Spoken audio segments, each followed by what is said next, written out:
Welkom by vandag se begeleide gebed en vandag se gebed is 'n baie spesifieke gebed en selfs dalk vir iemand baie spesifieks. Dis 'n gebed vir iemand wat 'n geliefde verloor het. Wie is daar in jou lewe wat jy verloor het? Jy hoef nie hierdie hartseer weg te stoot nie. Jy kan na die Here toe kom vandag, net soos wat jy is. Want God ontmoet ons nie wanneer ons op ons sterkste is nie, hy ontmoet ons juis wanneer ons broos is, wanneer ons swak is. 1 Tessalonisense 4 vers 13 sê ons treur, maar nie soos mense wat geen hoop het nie. Hartseer is juis 'n bewys dat liefde sterker is as die dood. Soms voel dit asof jy sonder hierdie hartseer ook die herinneringe gaan verloor. Daarom is ons bang om die hartseer te laat gaan, omdat jy nie graag hierdie persoon wil laat gaan. Maar die uitnodiging vandag is om nie hulle herinneringe net in hartseer toe te draai nie, maar ook in vreugde. Dan word elke herinnering aan hulle 'n bron van dankbaarheid en vreugde. Die fokus skuif dan van wat jy verloor het, na wat hulle tot jou lewe bygedra het.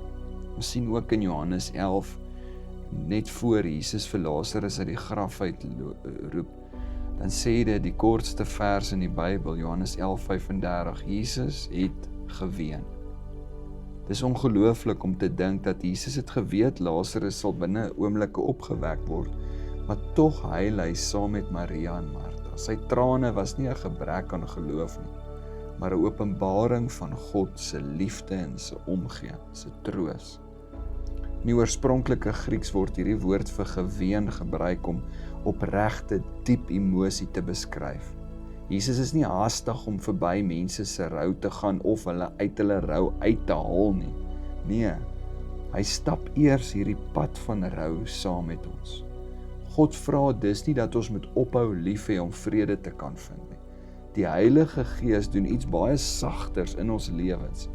Hy begin die herinneringe stadig losmaak van net blote pyn, sodat dit weer ook deur dankbaarheid, liefde en selfs vreugde omvou kan word. Nie omdat ons vergeet nie, maar omdat liefde sterker is as die dood. Ek wil 'n oefening saam met jou doen. Ek wil jou vra, herhaal hierdie sag agter my aan. Here Jesus, U ken my hart. Here, dankie dat ek nie hoef my liefde weg te steek nie. Here, dankie dat ek ook nie hoef vas te hou aan die pyn om hierdie persoon te onthou nie.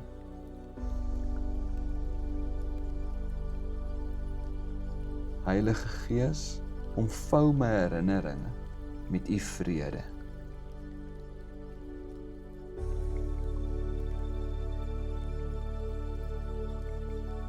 Laat dankbaarheid stadig groei, waar pyn vandag nog swaar voel.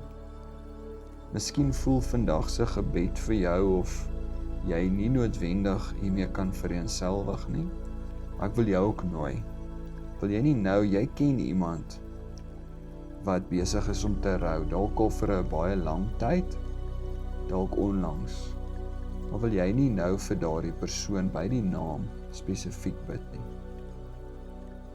Here, ons bid vandag vir hierdie spesifieke persoon wat besig is om te rou. Vir die wat sy hart nog vars gebreek is, Here. Dalk is dit iemand wat al vir jare lank iemand mis. Vir mense wat vandag alleen voel, Heilige Gees, wees hulle trooster. Gee rus, Here, waar daar onrus is. Gee hoop, Here, waar daar 'n gevoel van moedeloosheid is. En laat elkeen op U tyd ontdek dat liefde nooit verniet was nie, maar steeds vrug dra in die lewe van die wat agterbly. Here Jesus, dankie dat selfs U gehuil het, en daarom verstaan U elkeen van ons trane. Dankie dat U die dood oorwin het, en dat ons hoop groter is as ons verlies. Leer ons, Here, deur die sagte werking van die Heilige Gees, om nie net te onthou wat ons verloor het nie, maar ook die wonderlike geskenk van liefde, wat U deur daardie persoon in ons lewens gegee het. Mag ons herinneringe al hoe meer en meer met dankbaarheid en vrede en U stil vreugde gevul word. Nie omdat ons ophou verlang nie, Here, maar omdat U teenwoordigheid ons dra. Ek wil vandag afsluit met hierdie skrif wat ons herinner. Die Here is naby die gebrokenes van hart. Sy vrede bly by jou. Sy liefde hou jou vas. Sy trou sal jou nooit begewe nie. Amen.